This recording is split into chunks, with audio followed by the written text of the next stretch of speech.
इसलिए सब जो जहां है वो सिर्फ एक ही काम करे। आप अपने आप से पूछें कि आपकी मां ने, आपके पिता ने आपको जन्म किस लिए दिया है, आपकी भूमिका क्या है। कौन ऐसी दुनिया में चीज है जो आप चाहते हो न मिले। आपने क्या कभी प्रण करके, दृढ़ निश्चय करके उसको प्राप्त करने की कोशिश की?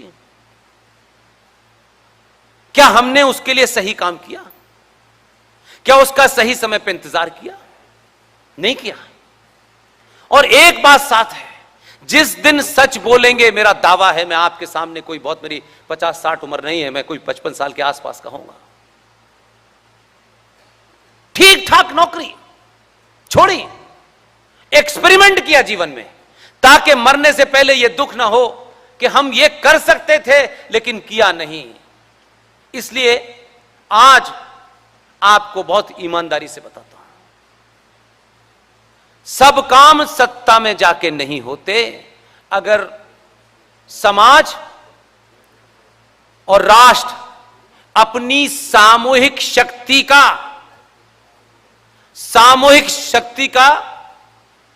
सामूहिक तरीके से प्रदर्शन जिस दिन करने लगता है, सरकारें आपकी चौखट पे नाक रगड़ने आती हैं।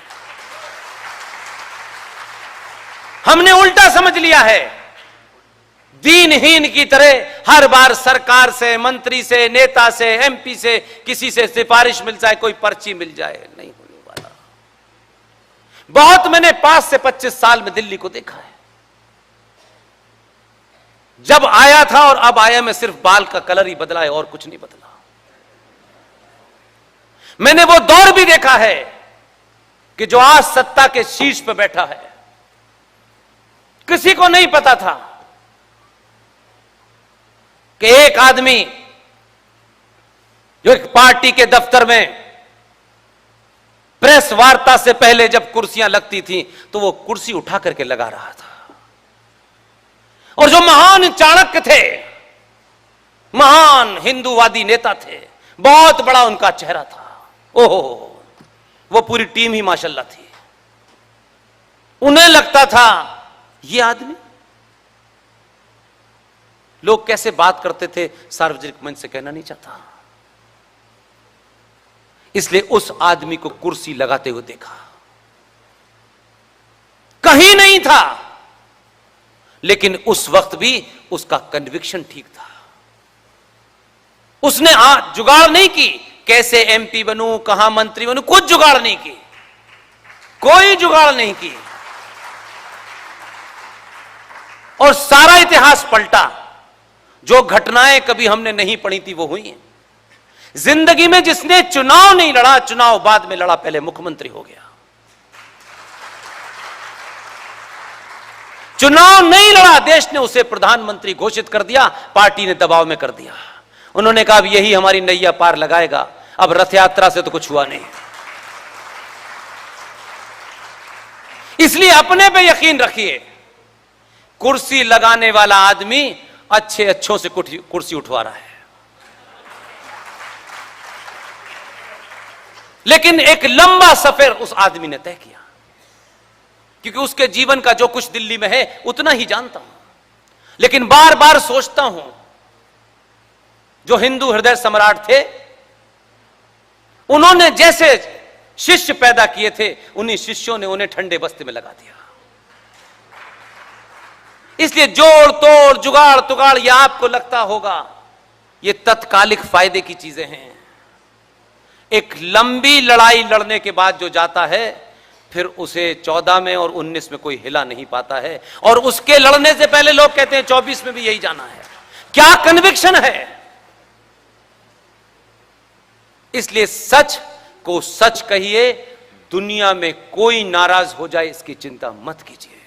जो आपके भाग्य में है वो चल के आएगा। इसलिए कुरान मजीद के अंदर भी एक जगह लिखा हुआ है, जिले मंत शहू अले मंत शहू, आपको इज्जत देने वाला भी वही है, जिल्लत देने वाला भी वही है। आप किसी की चाटुकारता चप्पल इसलिए मत उठाइए कि वो खुश होगा तो कुछ चला जाएगा, जिस दिन वो खुश होगा तो आपको दिल्ली में बैठा देगा। अपने पे विश्वास रखिए।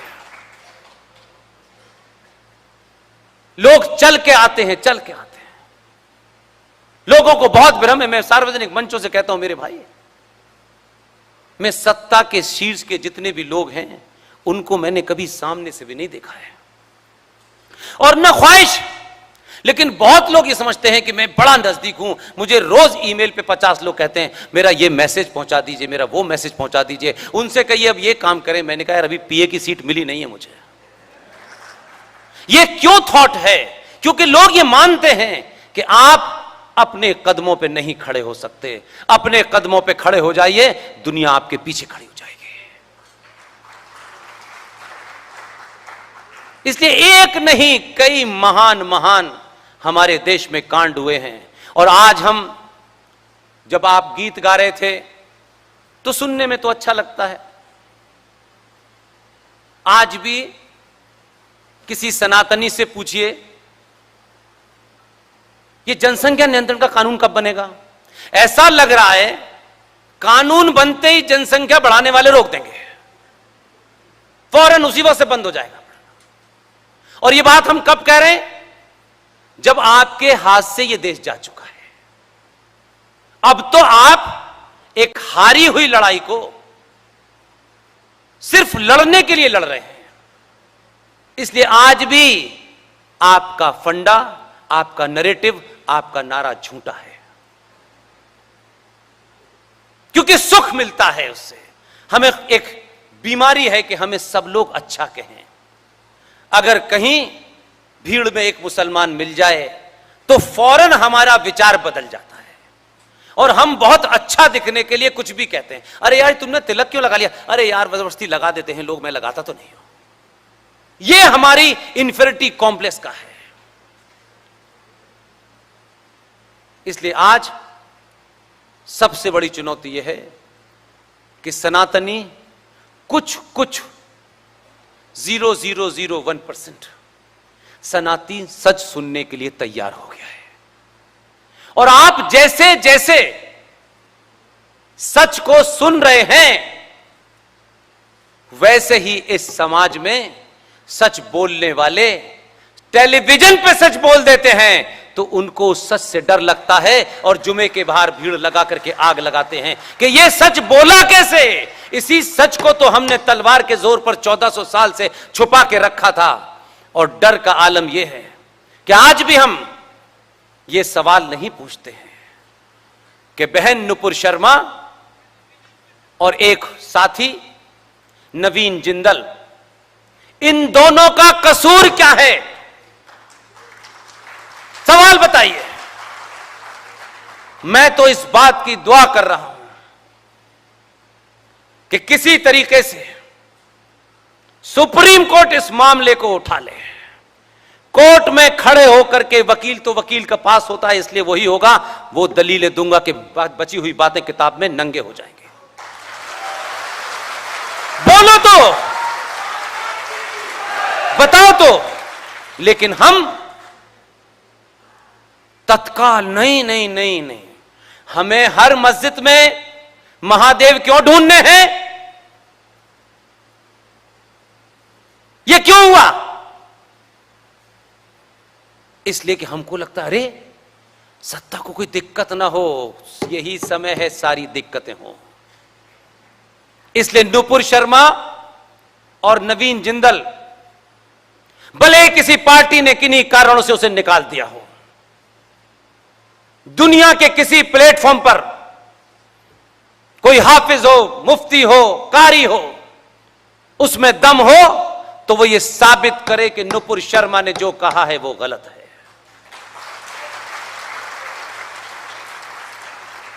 ये समाज, ये कार्यकर्ता, ये संगठनों के ठेकेदार चुप, हमें नहीं बोलना है। बाकी लोग बोले, पुष्पेन आरएसएन, जीडी, सुशील पंडित बोले ताकि मरे तो ये मरे, हम तो न मरे, इसलिए इन्हें बोलने दो, हम नहीं बोलेंगे। ऐसे स्वार्थी बहुत लोग हैं समाज में। जो लोग मरने से डरते हैं वो जीवन भर मर मर के जीते हैं। हम जो यकीन भी मानते हैं, हमारे बुजुर्ग भी कहते हैं, सब कहते हैं, और यह शाश्वत सत्य है कि हम सबको एक ना एक दिन जाना है। और जब समय होगा दुनिया की कोई ताकत रोक नहीं पाएगी, कोई ताकत नहीं रोक पाएगी। उसका बहाना हो सकता है, तो फिर मरने से डरना क्या है? क्या पार्टी साथ लेके जाओगे, संगठन साथ लेके जाओगे क्या? ये फला संगठन में थे इसलिए उस मौत महान है, इससे कोई याद नहीं रखेगा आपको। भगत सिंह किसी संगठन का नहीं था। लोग अपना अपना काम अपने हिसाब से करके गए, खामोशी से कर गए। और आपसे ज्यादा जिन पार्टियों को आप गाली दे सकते हैं आज, उनके नेताओं ने वहां रहते हुए भी अपना एजेंडा पूरा किया। आप तो अपने में नहीं कर पा रहे, क्योंकि आपको तो मंत्री पद की लाइन में खड़े हैं। इसलिए सरदार पटेल कोई बीजेपी और आरएसएस तो विश्व हिंदू परिषद के नहीं थे, नहीं थे। लेकिन वहां रहते हुए भी जो काम वो कर गए वो आप कर नहीं सकते, कर नहीं सकते। अब आप उनकी लेगेसी को लगाएं कि वो भी हमारे थे, तो जब बहादुरों को अपना कहते हैं तो अपने कायरों के बारे में बताया करिए कि हमारे पास कौन कौन थे, उनका भी नाम गिनाया करिए। कायर हमारे नहीं, बहादुर किसी का हम ले लेते हैं, टप्पा लगा देते हैं हम उसमें। सरदार पटेल ने 370 पे क्या किया मैं नहीं जानता, आप सबको पता हो। कल परसों में बीकानेर में था, वहां भी बोला। बहुत इस प्रशासन के लोग बैठे थे, उन्होंने भी पहली बार सुना। अफसोस है मुझे कि इस संचार क्रांति में सनातनी हिंदू आज भी तथ्यों को इतने, सब कुछ अवेलेबल है तब भी नहीं बोल पा रहा। ये मुद्दे जो राष्ट्र के हैं, राष्ट्र में और देश में बहुत फर्क होता है। मैं बार बार एक ही बात कहता हूं, देश एक जमीन का टुकड़ा है, उस जमीन के टुकड़े की सुरक्षा के लिए सेना बनी हुई है। उस टुकड़े में व्यवस्था चलाने के लिए पुलिस है, जुडिशरी है, कानून है, दुनिया दमाने की चीज है। हर इंस्टीट्यूशन किसी न किसी विधान से बंधा हुआ है। संसद के लोग संसद के विधान से बने हैं, कुछ संविधान से बने हैं। उन सबको कार्य उसी विधान से करना होगा। वो गलत है सही है वो एक अलग बात है, उसमें कोई परिवर्तन होना है वो भी एक अलग बात है, लेकिन जब तक है तब तक उसी से बनना है। देश बहुत छोटा सा होता है, सरकार उससे छोटी होती है, और व्यवस्थाएं ना के बराबर की होती हैं, उनकी कोई औकात नहीं होती है।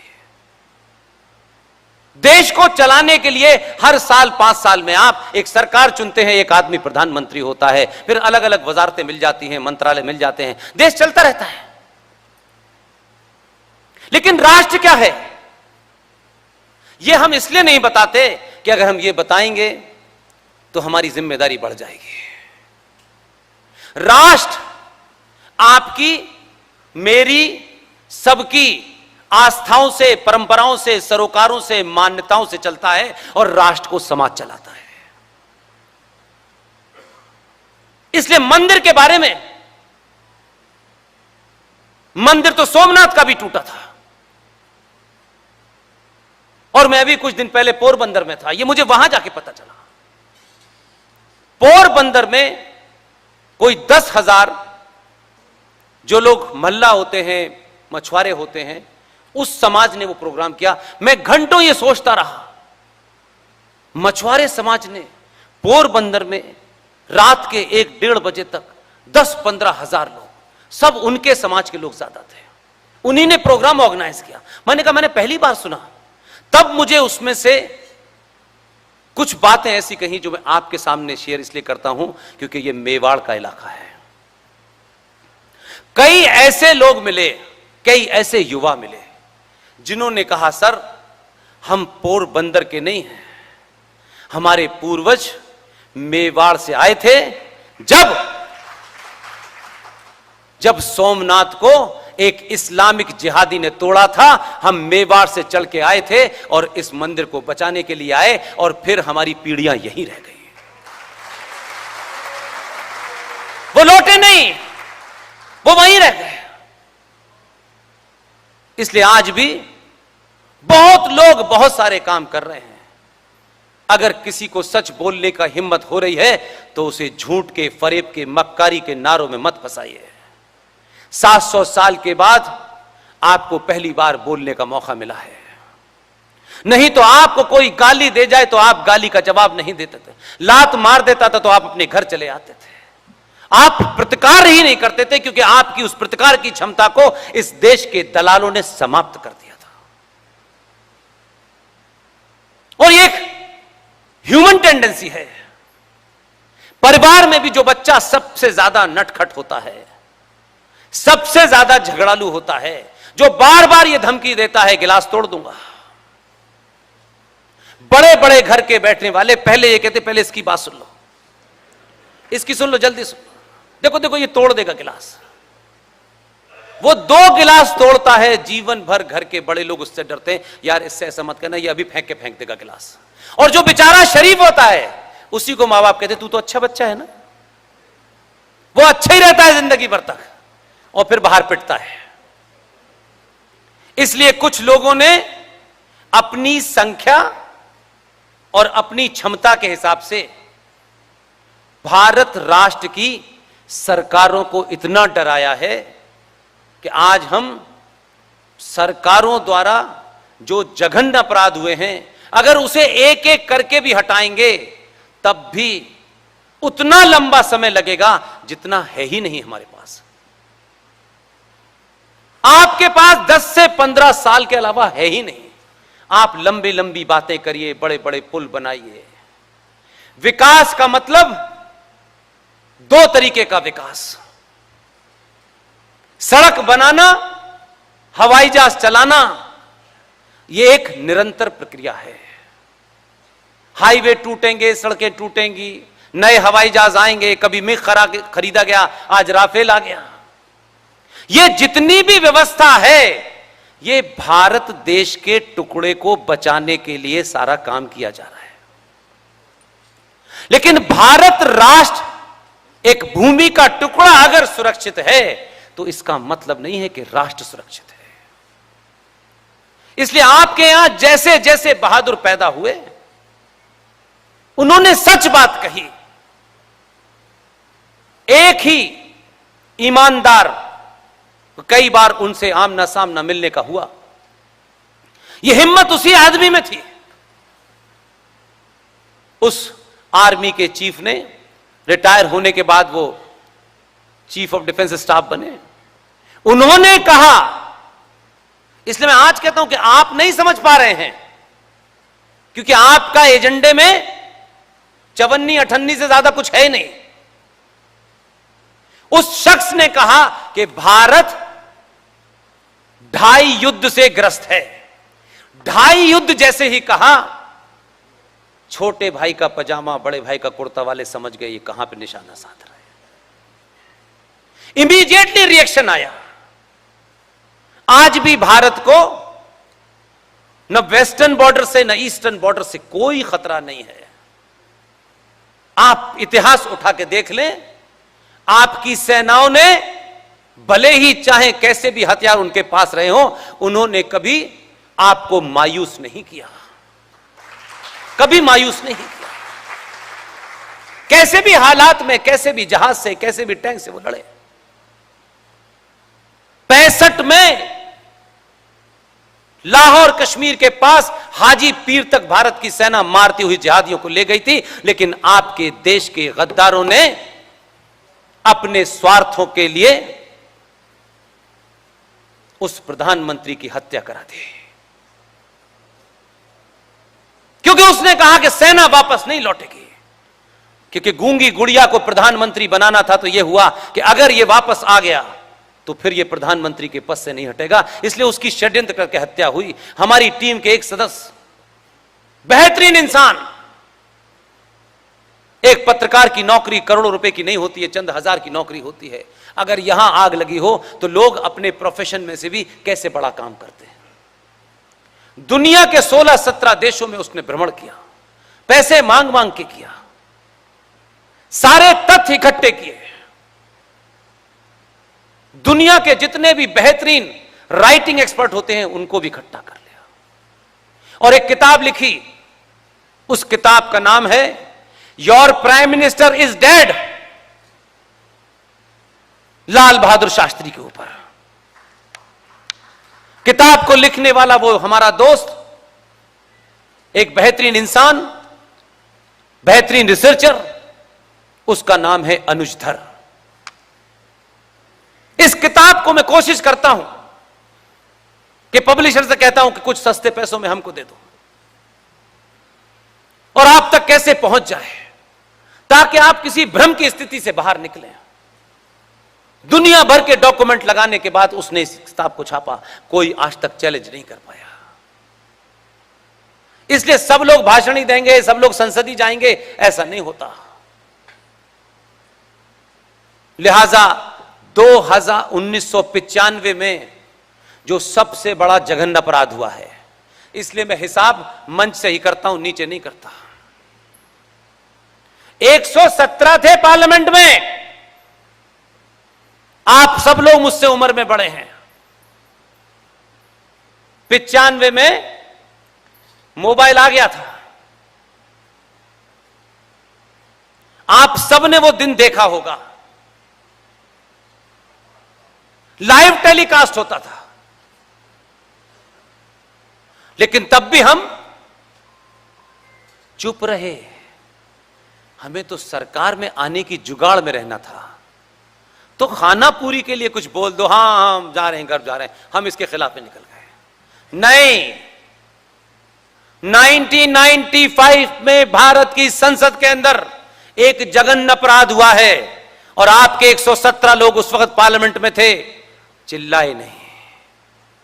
अगर सच में आग लगी होती तो यह काम मुझे नहीं करना होता, GDRSN को नहीं करना होता, सुशील पंडित को नहीं करना होता। इतनी बड़ी भीड़ है हमारे पास, चौराहे चौराहे भी बताते तो कहते कि हमें सबसे पहले 370 नहीं हटानी, ये हटाना है।